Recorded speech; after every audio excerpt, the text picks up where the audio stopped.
तो वेदना बहुत सहन कर रहे हैं, कष्ट आया शरीर में, मन में, भावों में अपार कष्ट की अनुभूति होती है। ऐसे कष्ट की अनुभूति कि जो कभी ऐसी होती ही नहीं है, ऐसी अनुभूति होती है, अपार वेदना होती है। तो क्या जिस अपार कोई भी प्रकार की अपार वेदना होती है, भारी कष्ट होता है, तो उसमें क्या महानिर्जरा ने होती है? नो इनथे समर्थे, हो भी सकती है, नहीं भी होती। तो भगवान इतना सहन करने के बाद भी उनका उनकी वह नहीं होती है, निर्जरा नहीं होती, ऐसे कैसे? तो भगवान ने फरमाया छठ सप्तमासुरम पुडवीसु महावेदना हंता महावेदना। जैसे छठी और सातवीं नरक, इसमें अपार वेदना है।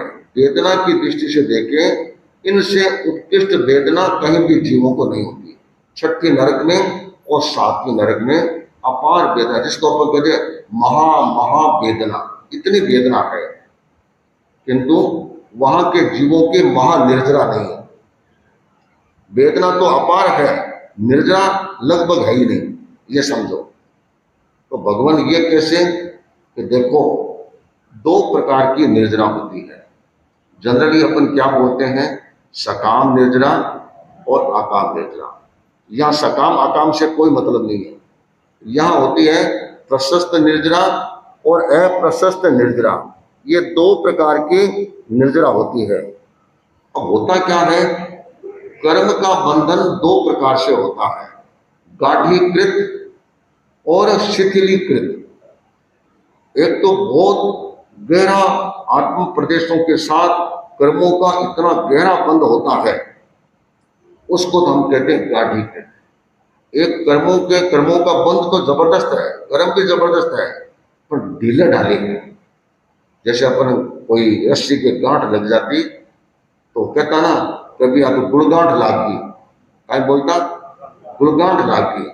फिर उसको खोल पाना कितना कठिन होता है। एक सरकपासी होती है, वैसी कोई होती है, तो वही सारे से थोड़ा सा मेहनत करते ही वो खुल जाती है। या थोड़ा ढीली ढाली गांठ होती है, थोड़ा सा मेहनत करे, या जिसके नख हो नख से कर ले, या कोई सूल डाल करके उसको खोल लेते, ठीक कर लेते हैं। पर जो गुड़गांठ पड़ जाती है, उसको खोल पाना अत्यंत कठिन होता है।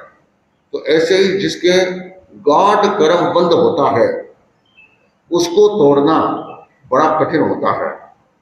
तो भगवान ऐसे कैसे? तो फिर उन्होंने एक उदाहरण दिया, एक एक बत्थे कदम राग रखते, एक एक बत्थे खंजन राग रखते, एशनम गोयना दोन्नम बत्थानम कैरे बत्थे दुद्धो यतराये दुवा मदराये चेवे दुपरि कम्मतराये चेवे कैरे वा बत्थे शुद्धो यतराये वे शुभाम तराये वे जेवा से बत्थे खंजन राग रखते। भगवान ने गौतम स्वामी को अपनी बात और स्पष्ट करते हुए कहा कि गौतम, दो प्रकार के कपड़े हैं।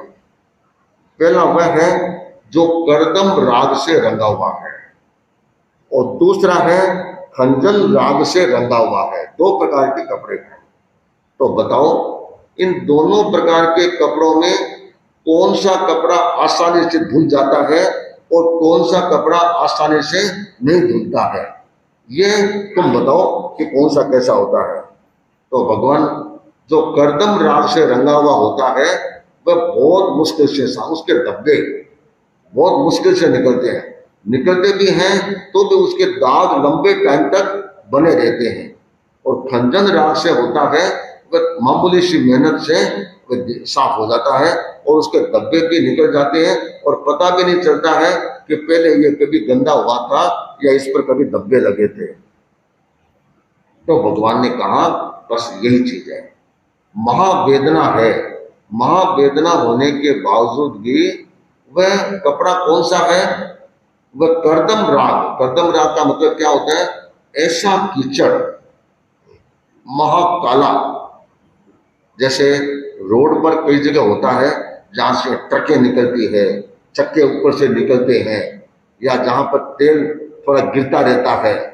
ऐसा गाढ़ा कीचड़ वह अगर किसी के ऊपर उछल जाए, किसी के ऊपर, और वह कपड़ों में लग जाए, उसको साफ करना अत्यंत कठिन होता है।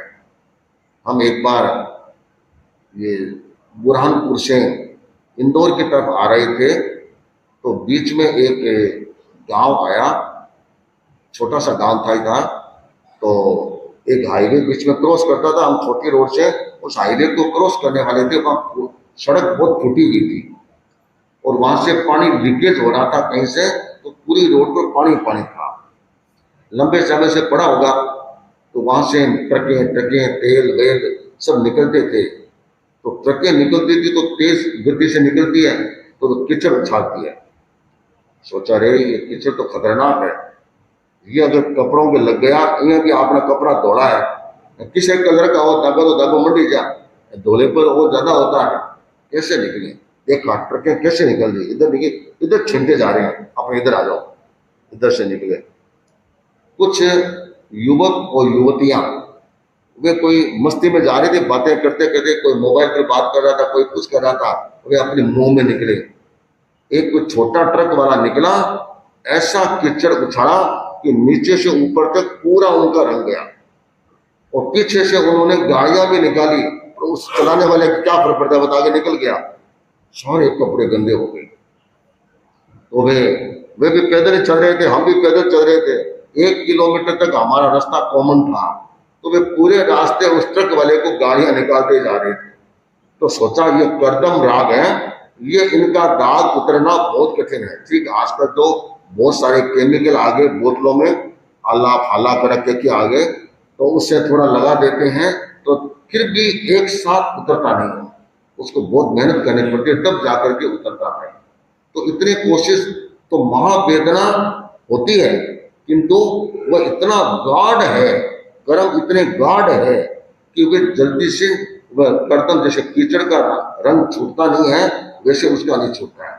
एक नॉर्मल रोड पर पानी पड़ा रहता है, थोड़ी बहुत मिट्टी मिली हुई होती है, वह छींटे उछले आपके लगे तो क्या होगा, एक बार पानी में डाला, थोड़ा सा साबुन भी लगाया, इतने में वे धुल जाते हैं, साफ हो जाते। क्यों?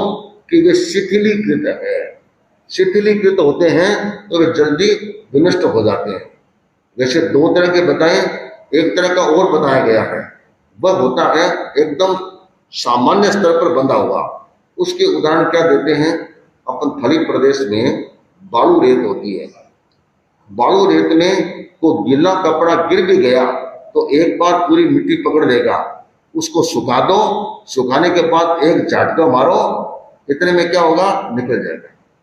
पुराने जमाने में, आज भी होता होगा, हम साधु सतियां कपड़े धोते थे, कपड़े में भी ये लूंकार जो होते हैं ना, तो मोटे होते हैं, अब ये धोते हैं, ये जल्दी सूख जाए, इसके लिए क्या करते हैं, ठिकाने में बालू रेत होते, उसको बराबर किया और बालू रेत पर लूंकार को पूरा खोल करके सुखा देते, तो नीचों ताप लगे और ऊपरा से भी ताप लगे। 10-20 मिनट में इतना मोटा लूंकार भी सूख जाता है। तो उसके मिट्टी तो लगती है, एक झटका मारा, मिट्टी उतर भी चिपकती नहीं है, क्योंकि वह हल्की है। तो हमारे कुछ कर्म ऐसे होते हैं, बनते हैं, इधर बनते हैं, इधर झड़ जाते हैं, इधर बनते हैं, एक झड़ जाते हैं।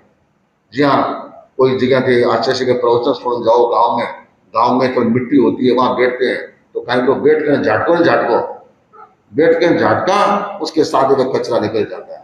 ऐसे ही हम थोड़े बहुत कर्म बनते हैं, दर्शन करते हैं, प्रवचन सुनते हैं, और प्रवचन में थोड़ी भी एकाग्रता आ गई, ये सारे कर्म एक साथ हट जाते हैं।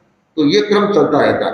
अपने को तो लक्ष्य ये रखना है कि ये कर्म गाढ़ीकृत न बने, गाढ़ीकृत बन गए तो फिर हमारे लिए समस्या होती है, फिर उसको झेलना बड़ा कठिन होता है। इसलिए इस बात को विशेष रूप से महत्व दिया गया। कई बार कोई चीज तोड़नी होती है, जैसे हीरा है, डायमंड है, उसको आप हथौड़े से कितनी भी मार मारते रहो, डायमंड टूटता है क्या? डायमंड नहीं टूटता। डायमंड किससे टूटता है? डायमंड से टूटता है। जो डायमंड का काम करते हैं, एक ऐसे तोड़ने का होता है, उसके आगे अणी लगी हुई होती है, डायमंड की छोटी सी अणी लगी हुई होती है, उस अणी से उसकी कटिंग होती है। जैसे कांच है, घरों में कांच करके उसकी कटिंग होती है, ये नॉर्मल चाकू से नहीं होती है, इसके आगे एक हीरे की अणी लगी होती है, उससे एकदम परफेक्ट कटिंग होती है। ये जो मार्बल काटते हैं नॉर्मल कटर होते हैं, किंतु ये जो अच्छे पत्थर होते हैं, कड़क पत्थर, उनको काटना होता है तो उसमें डायमंड कटर होता है, उसमें डायमंड की अणी लगी होती है, उससे कटिंग प्रॉपर होती है। तो जैसे इतना विशाल काय हथौड़ा इतना जोर से लगाते हैं, इसके बावजूद भी वह क्या होता है, वह टूटता नहीं है, बहुत मुश्किल होता है। इसी तरह जो महावेदना अपन करते हैं, सहन करते हैं, अपार वेदना सहन करते हैं, किंतु जितना सहन करते हैं उसके अनुपात में निर्जरा नहीं होती। महानिर्जरा तो बहुत छोटी बात है, अल्प निर्जरा भी विशेष नहीं होती, और कई जगह अल्प निर्जरा होती है। जैसे 6वीं और 7वीं नरक के जीव है, उनके महावेदना है किंतु महानिर्जरा नहीं है। क्यों कि महानिर्जरा कहाँ होती है, जब आदमी सहन करे, समभाव से सहन करे। नैरिकों के कहाँ समभाव रखेगा, इतनी क्षेत्रकृत वेदना होती है, उस समय के वातावरण की इतनी वेदना होती है, इतना ठंडक होता है। कहते हैं कि नरक में से इतनी ठंड है, इतनी ठंड है कि उसमें से उसको निकाल करके और एवरेस्ट की चोटी पर बर्फ है, उस बर्फ के चारों ओर गुफा बना के उस पर बर्फ के अंदर डाल दे तो वो वह सोचता है कि सुकून मिल गया मेरे को, मतलब इतना उसको अच्छा लगता है, इतनी ठंडक वहां पर होती है। किंतु उनके सहन करने की भावना नहीं होती है, वह भावना नहीं होती है, तभी तो ये क्रम बनता है। एक ट्रेन चल रही है, इंजन खराब हो गया या बाढ़ में फंस गई, 10 घंटा 20 घंटा ट्रेन चली नहीं, न इधर से चल सकती है न पीछे चल सकती है, कोई आपके पास राहत सामग्री भी नहीं आई खाने पीने की, जो थी वह खलास हो गई, खत्म हो गई। अब आपको भूख लग गई, सबको भूख लग गई। उसमें 5 आदमी ऐसे हैं जिनके वर्ष तक चल रहा है, जिनके उपवास है। उन्होंने सोचा ठीक है कोई बात नहीं, अपन तो उपवास है, अपन तो समता भाव में है, अपन तो कुछ खाना नहीं है। 5-7 व्यक्ति ऐसे भी हैं कि कोई बात नहीं है, नहीं है, अपन चलो 2-2 घंटे का त्याग कर दो। त्याग करेंगे तो आना तो ऐसे भी नहीं, अपने त्याग का लाभ भी मिल जाएगा, तो उनको वे सताते नहीं है। और कुछ ऐसे हैं अडिगते रहते हैं, बाहर देखते रहते हैं, कोई हेलीकॉप्टर आए के, कोई गाड़ी आई के, कोई राहत सामग्री आई क्या, उसके खाने की पूरी तमन्ना, पर इधर भूख भी लगी हुई है, भूख को सहन भी कर रहे हैं। तो भूख को सहन कर रहे हैं किंतु उसकी निर्जरा कितनी होती है, स्वल्प होती है। क्यों कि भावना सहन तो करते हैं, निर्जरा तो होगी पर इतनी स्वल्प होगी। एक इच्छा से करते हैं, कोई बात नहीं, तो हो गया अपन करेंगे। मान लो हम लोग रास्ते में चल रहे हैं और जो डेरा आने वाला था, मेरी गाड़ी पंचर हो गई, गाड़ी पंचर का मगो काम तो पंचर हो ही गया। अब 2-3 घंटा नहीं आए, कोई बात नहीं, एक मन में यह भाव आ गया, यह क्या शौक है, ऐसे बोधी सी गाड़ी उठा लिया, पंचर होगी, ढंग से जानी चीज है, ये भाव आ गया तो हमारी निर्जरा का जो क्रम है वह हल्का हो जाएगा। एक बात, कोई बात नहीं, तवोत्ती आई आशा है कि हमारा सहन तप हो गया, कोई खास बात नहीं है, समता भाव से सहन करते हैं। आप और हम हो, नियम तो एक जैसा ही है, तो क्या होगा, हमारी निर्जरा और अच्छी होती है। भाव हमारा उसके साथ जुड़ा हुआ होना चाहिए, नहीं तो महावेदना होती है और उसके साथ साथ महानिर्जरा तभी हो सकती है कि जब उसके सामने सहन करने का क्रम ठीक बन जाए। महावेदना की स्थिति बनती है किंतु महावेदना की स्थिति को सहन करने का भाव भी हमारे भीतर में हो, तब वह महानिर्जरा का क्रम बना सकता है। अन्यथा जहां है वहीं पर रुक जाता है, आगे नहीं बढ़ पाता। आचार्य सुहस्ती जो हमारी जैन परंपरा के एक महान आचार्य हुए हैं, उनके सामने कई लोग निवेदन करते थे, सभी करते हैं, आचार्यों को क्या साधु साधियों को भी करते, हमारे घर पर विराजो, हमारे वहां विराजना हो जाए, बहुत भावना बाकी थी। और खास तौर से भद्रा सेठानी और सेठ जी आचार्य महाराज को अनेक बार निवेदन किया कि हमारी नगरी में पधारो, हमारा घर 7 मंजिला है और नीचे तल घर में मतलब ग्राउंड फ्लोर में इतने कमरे बने हुए हैं, और पीछे सर्वेंट्स क्वार्टर भी बहुत बने हुए, कमरे इतने बने हुए जहां पर हमारे रथ रहते हैं और चीजें रहती है, तो सब खाली हो जाएगा, आप हमारे यहाँ कृपा करो। इस बार गुरु महाराज ने कह दिया कि ठीक है, हम तुम्हारे वहां रह जाएंगे। बहुत खुशी, बहुत विशाल परिसर था, तो सारी व्यवस्थाएं कर दी और कर दी। गुरु महाराज पधार गए और उनके परम भक्त थे, आचार्य महाराज थे, अनेक संतों के, काफी बड़ी संख्या में संतों के साथ पधारे। नीचे पूरी जगह खाली, वहां विराज गए और प्रवचन भी हुआ। सेठ सेठानी दोनों गुरु महाराज की सेवा में बैठे थे। तो गुरु महाराज ने कहा कि सेठ जी, आपका एक लड़का है ना? महाराज है, किंतु क्या है कि नयो नयो पढ़नी जड़ो है, तो थोड़ा सा अपनी मौज मस्ती में है। उसको मैंने सूचना तो भिजवा दी कि गुरु महाराज पधारी में हैं, दर्शन करना है। अच्छा, उसकी शादी कब हुई? महाराज शादी कर दी, और शादी की एक दो नहीं 32 कन्याओं के साथ उसकी शादी की। पुराने जमाने में जितनी अधिक शादियां करता था कोई आदमी, वह एक सोशल स्टेटस माना जाता। और भाई रखाई करो, ये 3 लोग आए, ये 5 लोग आए। आजकल देखे एक दिन निभाले तो बहुत है, काम हो जाएगा। किंतु पुराने जमाने में एक अलग ही परंपरा थी, अलग ही क्रम था। तो 32 कन्याओं के साथ उसकी शादी हुई। 5वां, 6ठा, 7वां मंजिल पूरा का पूरा पुत्र को दिया हुआ था।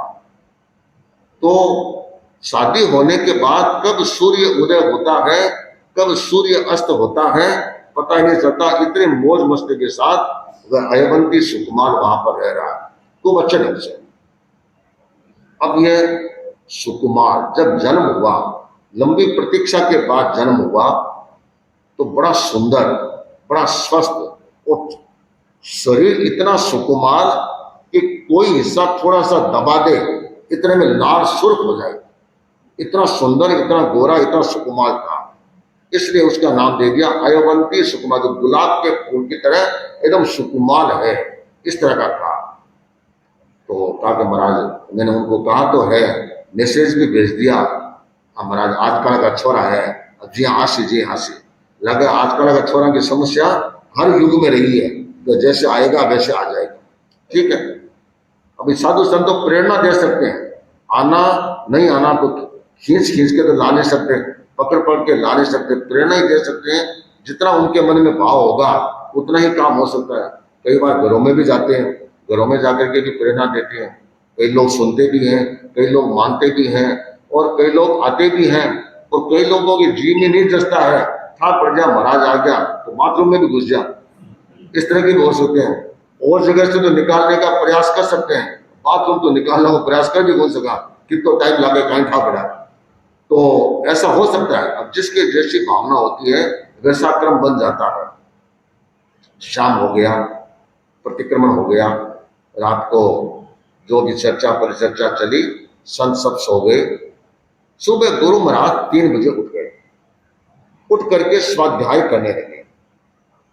अब भाई शांत वातावरण होता है, एकदम शांत वातावरण, कोई आवाज नहीं होती है, और आवाज हमारी स्पष्ट हो तो दूर दूर तक आवाज फैल जाती है।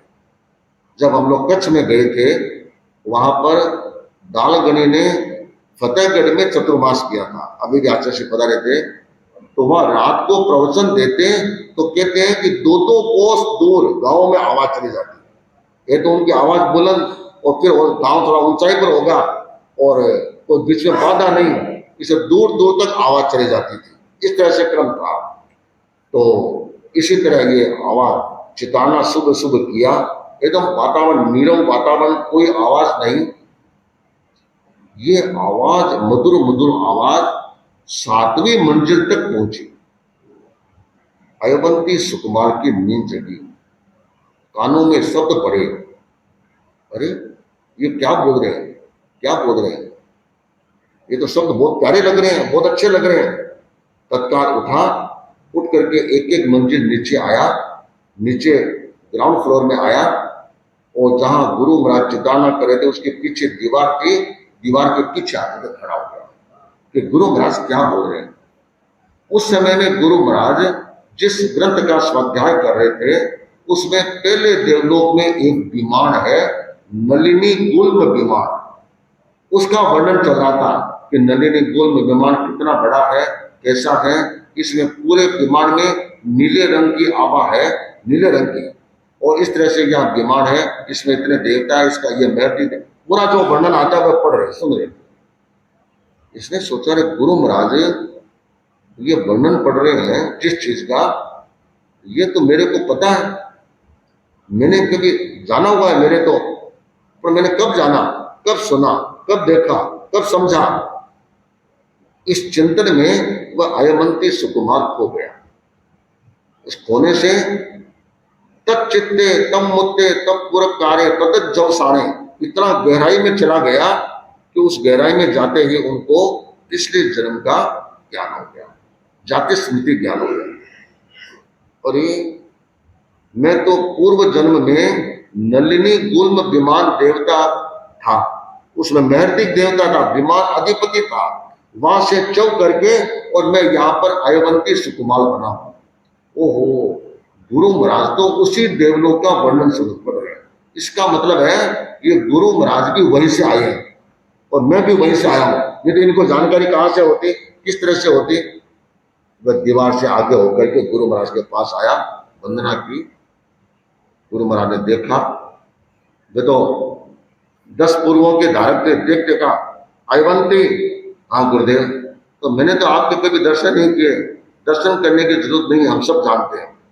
जिसको जानना होता है उसको जान लेते हैं, जिसको नहीं जानना होता है साइड में से निकल जाते हैं। अभी आया तो गुरुदेव आप स्वाध्याय कर रहे थे तो मेरे कानों में शब्द पड़े, तो वे मुझे परिचित से लगे, तो मैं 7 मंजिल नीचे आकर के आपका ये सुना। तो आप तो नलिनी गुल्म विमान का वर्णन पढ़ रहे हैं, तो क्या आप पिछले जन्म में नलिनी गुल्म विमान में थे? नहीं रविंद्र, नहीं। तो आपको इतना ज्ञान कैसे? ये तो हमारे ग्रंथों में वर्णन आता है, उस ग्रंथ का मैं स्वाध्याय कर रहा था, चितारना कर रहा था। तो गुरुदेव ये तो मैं वहीं से आया हूं, नलिनी गुल्म विमान से, और वह जैसा मैंने वहां भोगा है वैसा का वैसा आप वर्णन अभी सुना रहे हैं। ये तो संयोग है, तो वर्णन तो वैसा ही आएगा, भगवान तो वैसा ही बताएंगे कि जैसा हुआ है, उसके अतिरिक्त कैसे बताएंगे। तो भगवान मुझे यहां से भी ज्यादा अच्छा नलिनी गुल्म विमान अच्छा लगता है, तो मेरे को कोई उपाय बताओ कि मैं जल्दी से जल्दी वहां चला जाऊं, नलिनी गुल्म विमान में चला जाऊं। कहा कि ऐसे नहीं जाता, जिसका जैसा आयुष्य का बंधन होता है वैसे होता है। व्यक्ति धर्म करता है, निर्जरा करता है, उसके आधार पर जैसे पुण्य का बंध होता है और जैसे आयुष्य का बंध होता है वैसे होता है। तो ठीक है गुरुदेव, तो मैं भी धर्म करूंगा। अब मैं कल सुबह, आज सुबह होते ही आपके पास साधु बनूंगा। अब कहा तो उसको कहने पर दर्शन करने के लिए भी नहीं आया, और भाव जगह तो ऐसा जगह कि मैं तो दीक्षा लूंगा। फिर लंबा चौड़ा विवेचन आता है, माता पिता को निवेदन किया, तो माता पिता ने देखा अरे गजब, कहने पर कितनी बार मैसेज भेजा तब जाकर तो दर्शन करने नहीं आया, और आया तो भावना जग गई इसकी। उसकी 32 रानियां थी, तो सबने देखा तो सबके मन में वैराग्य जगह भी, इसके मन में इतना वैराग्य आ गया तो फिर अपने को क्या दिक्कत है।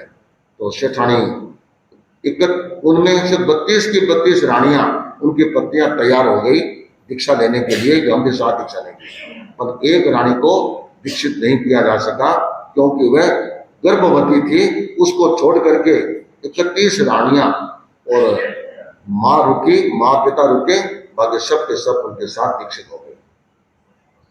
दीक्षित होते ही गुरु महाराज से कहा कि गुरुदेव 2 दिन 3 दिन 1-2 दिन बीते होंगे, और बीतने के बाद कहा कि गुरुदेव मैं इतना सुकुमार हूं, इतना कोमल हूं कि ये सर्दी गर्मी इतना झेल पाना बड़ा कठिन है। मुझे तो कोई शॉर्टकट रास्ता बता दो कि मेरा कल्याण हो जाए।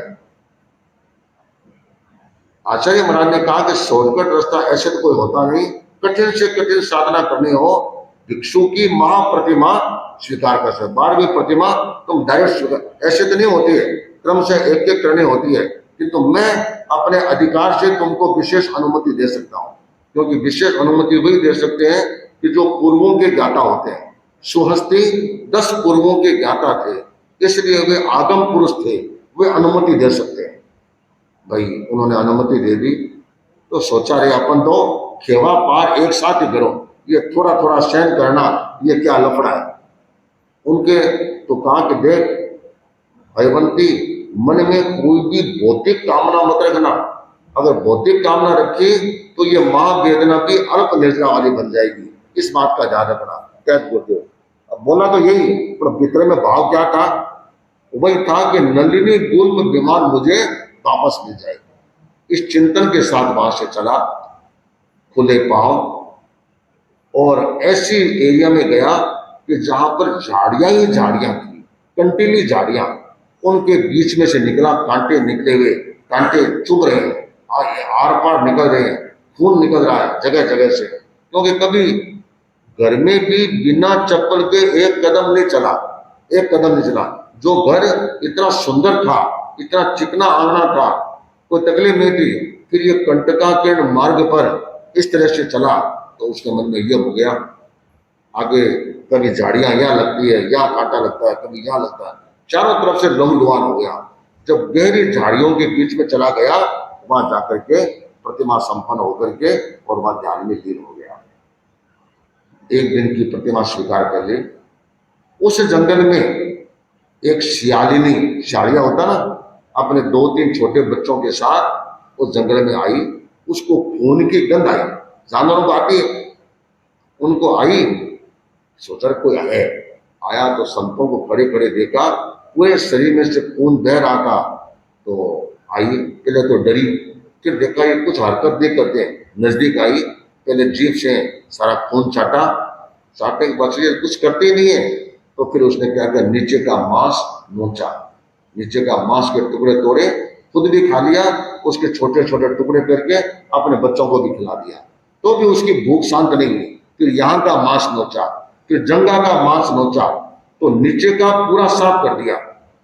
अब सोचा कि तो भी उसका पेट भरा नहीं, सोचा ऊपर का खाऊं। उसने पैर पंजों को ऊपर करके किया, अब तो पग में जान नहीं रही थी, तो जो ही किया और उनकी बॉडी पड़ गई। अपार वेदना। अब देखो प्राण तो निकले नहीं, और प्राण जब तक नहीं निकलते हैं, अब ऐसे एक सुई भी चुभ जाए, एक कांटा भी चुभ जाए तो ऊपर तक सूचना मिलती है, पूरे शरीर को नोच के खा रहे। किंतु बाद में जब तक प्राण नहीं निकले तब तक वह नोच के खाती रही, खाती रही, खाती रही। जब प्राण निकले अपार वेदना में भी समभाव रखा, किंतु मन में भाव क्या था कि नलिनी गुल्म विमान में जाकर के उत्पन्न हो। तो वहीं पर जाकर के नलिनी गुल्म विमान में उत्पन्न हो गया। और उत्पन्न होने के बाद अगले दिन शेठानी आई गुरु महाराज के दर्शन करने। इधर उधर देखा, अपने पुत्र मुनि को नहीं देखा। महाराज अयवंती मुनि जी कहाँ हैं? क्या उसने तो अपना खेवा पार कर लिया है क्या? वे देवलोक हो गए। महाराज ऐसे कैसे? सारी घटना बताई। इस तरह से हुआ। उनके मन में भी विरक्ति का भाव जगा, पर अभी करने की स्थिति नहीं थी। कहते हैं कि वह एक पत्नी जो गर्भवती थी, उनके पुत्र जन्मा और वह आगे जाकर के बड़ा महाबली राजा बना। और उसने जहां पर उनके पिता ने अंतिम सांस ली, वहां पर एक स्तूप बनाया, बहुत बड़ा स्तूप बनाया, और लंबे समय तक वह स्तूप बना रहा। और यह प्रेरणा देता रहा कि मेरे पिता ने कितने कठोर व्रत को स्वीकार किया था। तो अब ये अयवंती सुकुमार को क्या हुआ? महावेदना। और निर्जरा भी कितनी हुई? महानिर्जरा। निर्जरा भी बहुत हुई, महावेदना और महानिर्जरा दोनों हुई। अगर अल्प वेदना होती, महानिर्जरा होती तो क्या होता? और ऊपर चले जाते। किंतु वेदना भी अपार थी, उसको झेला तो निर्जरा भी अपार हुई। तो महावेदना और महानिर्जरा ये दोनों उपक्रम साथ साथ चलते हैं। आगे महावेदना, अल्प निर्जरा, ये अलग अलग उपक्रम और चलेंगे, इसकी चर्चा अपन